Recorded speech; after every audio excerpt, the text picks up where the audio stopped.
Welcome back, friends. I'm glad that you are joining me again today. If we've never studied before together, my name is Sharon, and I'm happy that you're here today. So we're going to get into the next part of our advanced academic writing series, and we're focusing today on subject-verb agreement, which you might be thinking, oh, I got that, that's not hard, but just wait for the few examples that I'm going to show you where this can become a little bit tricky. All right, so here are some sentences. I want you to pause the video now and see if you can identify any problems in these sentences. So go ahead and pause. All right, you ready to check them? Now, in all of these sentences, there is a problem. So let's start with the first one. Mariam and her friend is working late tonight. The problem, as you might have suspected, is with subject-verb agreement. So we see is here. But we're not just talking about her friend, we have this and.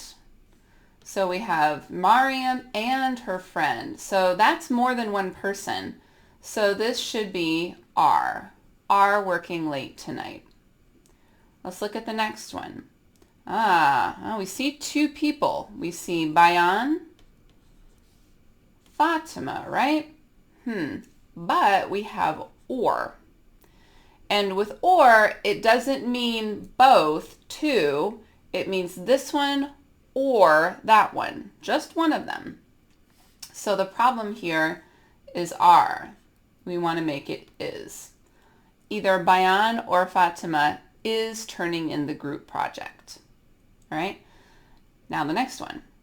My sister and I am going to see a movie tomorrow. So we see two people, and this person got confused. Since the last word before the verb was I, they thought, oh, it's I am going.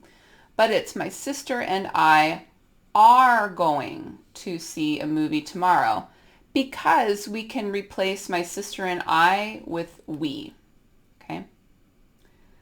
Next, neither Han nor Julio has enough energy to stay out late.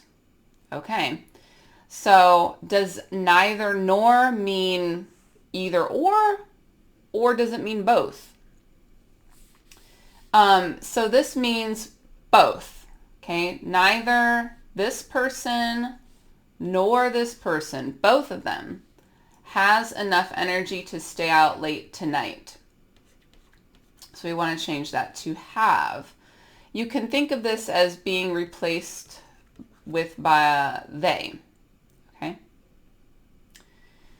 The new furniture in your bedroom are nice. It's a nice thought, but the main noun here is furniture. And furniture is a non-count noun, a collective noun, some people call it. And with non-count nouns, they're considered singular. So we're going to use is. Writing essays are challenging. Well, this person was looking at essays. They thought, essays are challenging. But the real noun, the real subject is writing. Writing is a gerund, and we'll talk about this in our lesson today. So this is going to be is. Writing essays is challenging. Studying for long periods of time are not effective. Hope you can tell it's is. And we will talk again, we'll talk about gerunds a little later in this video. All right, where we go next. Depend on what you want to do. We have a very long subject here. It's not just like he or she or it. It's where we go next. All of those words. This is called a noun clause. And so we'll also talk about noun clauses today. Depends on what you want to do. So let's look at some of these examples that those problems brought out. So to begin, what is subject-verb agreement? So in English, for some reason, sometimes I say because English is bananas, a singular third-person subject uses S after a regular verb. So he walks, she walks, it walks. Or if you had a name of a person, like Sharon or Jianfan walks. So those are the instances where we have singular, singular, singular with the S, okay? Which can be confusing, because S you might be thinking plural, right? Like dogs, cats, chairs. Okay, so I understand that. If you're using I, you, we, they, you do not have an S after a regular verb. All right, so some subject-verb tricks to understanding subject-verb agreement. Think about, is your subject he, she, it, or can it be replaced by one of those pronouns? And is your subject singular or plural? Okay, those are the questions to keep in mind. You might be thinking, oh, that's not hard. I can totally do this. Well, not all subjects use he, she, or it, right? We saw those noun clauses and gerunds, which can make it a little confusing. And when you have a compound subject where you have two nouns connected by a connecting word, you might look at that and go, oh no, is this a special case, right? Some subjects are long. As we saw with the noun clause, we saw a subject and a verb inside the noun clause. And that can cause confusion about what is the main verb. Some subjects are non-count nouns, as we saw in furniture. Some subjects have two parts but are considered singular. And sometimes you might forget to include a be verb. That happens frequently. All right, so today we're going to focus on these 5 areas of subject-verb agreement, specifically with and or, neither, either, neither, noun clauses, gerunds, and non-count nouns.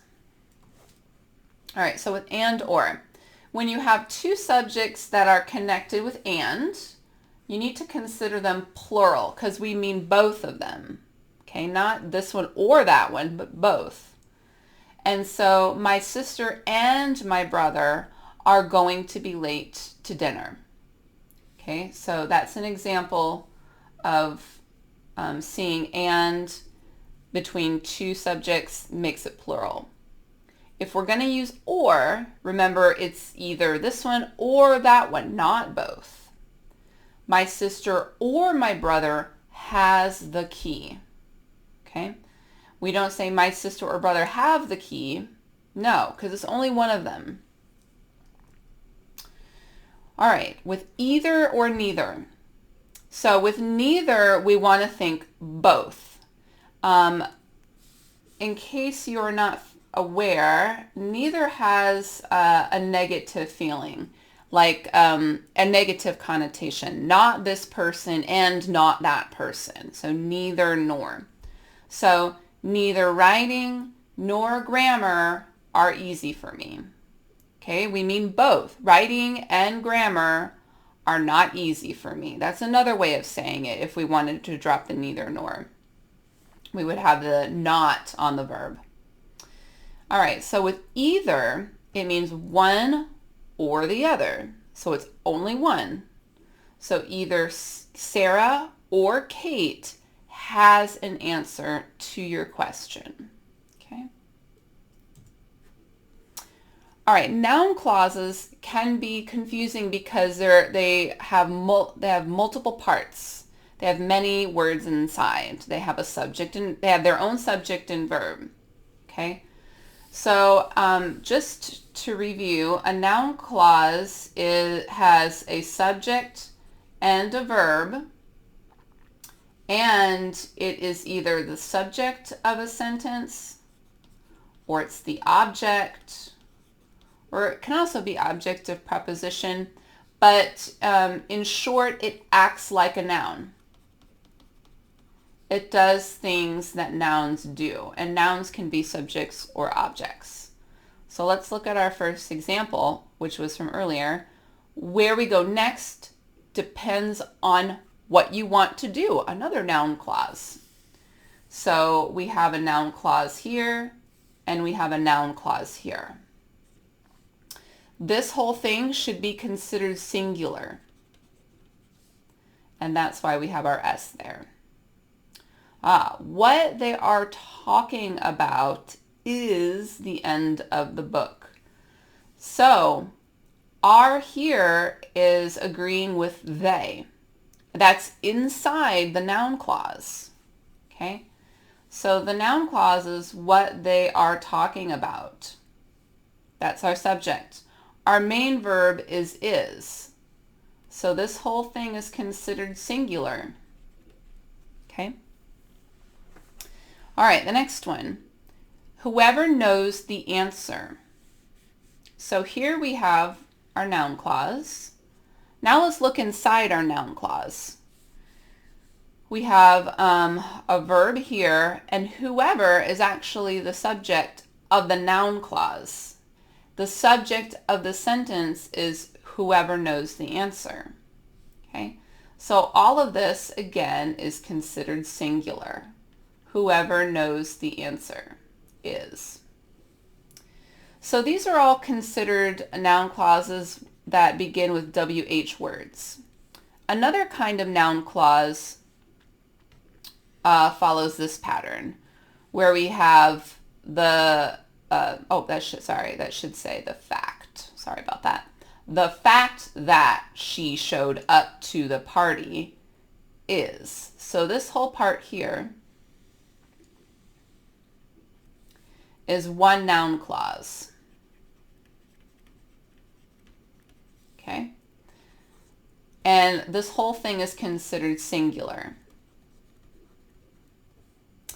And the idea here is we're focusing on the fact. And what is the fact? The fact that she showed up. Okay?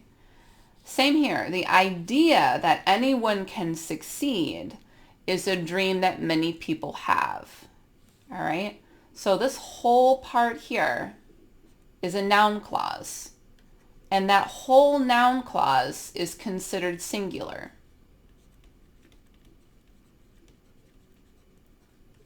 So our verb is. Something we'll talk about in another lesson, these begin adjective clauses. Someday we'll do that, but not today. Just want to mention it because it's on my mind. All right, so gerunds. Gerunds is our next group that can be problematic for subject-verb agreement. Reading books all summer long is my idea of a great summer. Is that strange? Totally true, though.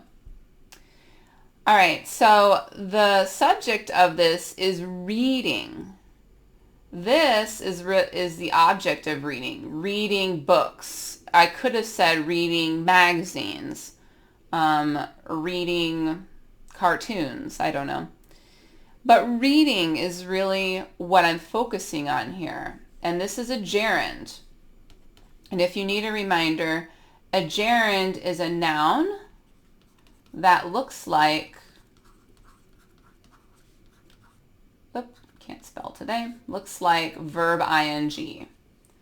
Reading, writing, going back. All of these are gerunds. And gerunds are considered singular. So because they're considered singular, we see is. Oh, sorry, that's not the takes. It refers to writing, so that's why this is also singular. It equals writing.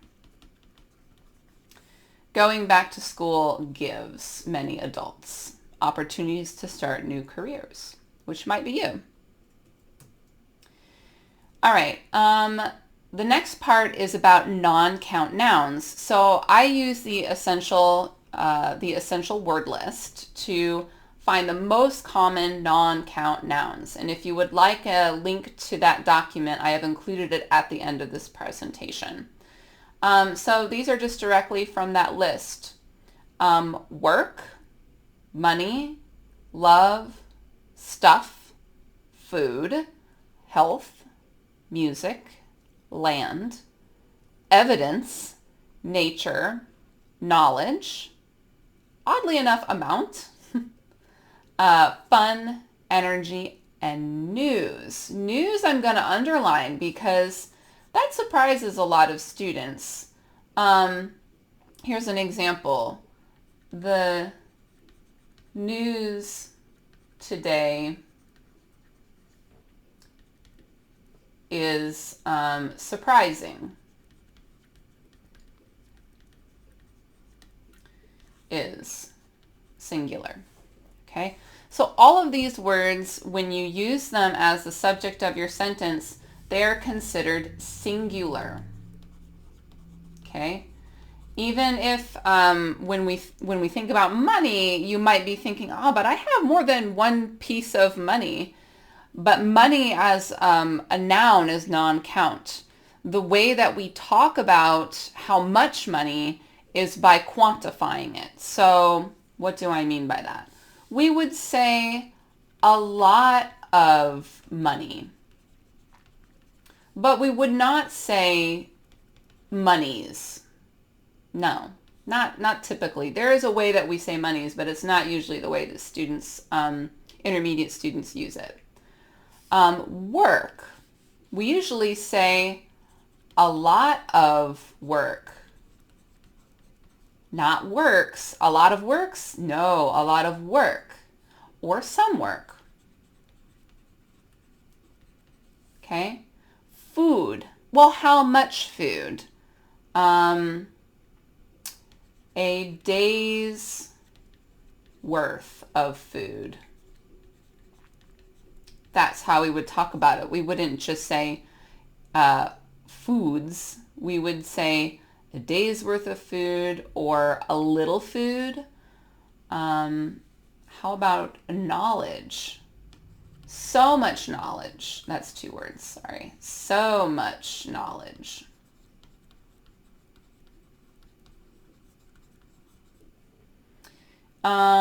Land. What if I want to talk about how much land? We could say a piece of land. If we want to talk about health, a bit of health. How about fun?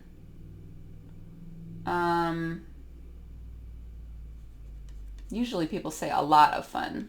That's a lot of fun. Evidence, we would hear a piece of.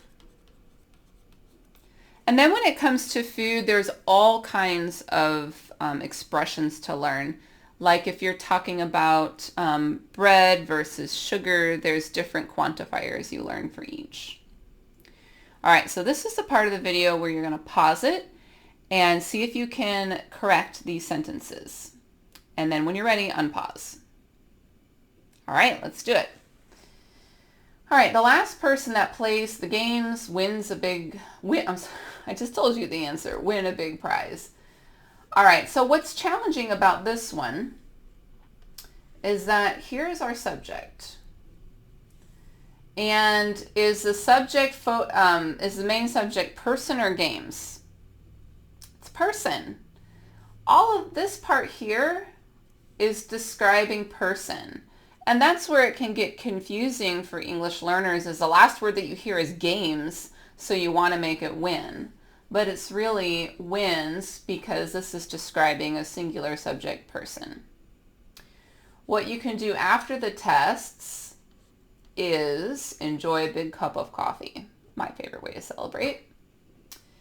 Neither Kate nor Emily likes beef. Okay, remember, with neither, it means both, so we have 2 people, so no S. Baking and cooking are, because we have 2, and we see this and. Sugar are dangerous for your health. Is. Sugar is a non-count collective noun, so we treat it as singular. Eating too much sugar is dangerous for your health. this is okay. So sorry, I tricked you a little bit. But hopefully you figure that out. Eating is our subject. Too much sugar is the object of eating. Okay, so this is considered singular. Either pens or pencils. So either pens or pencils. Not both, but one of them. But it's okay because we have both of them are plural, right? So either pens or pencils are allowed to be used on the test. This is okay. The fact that you gave money means that you think the project is useful. What do you think? This is okay. This whole thing here is singular. It's a noun clause.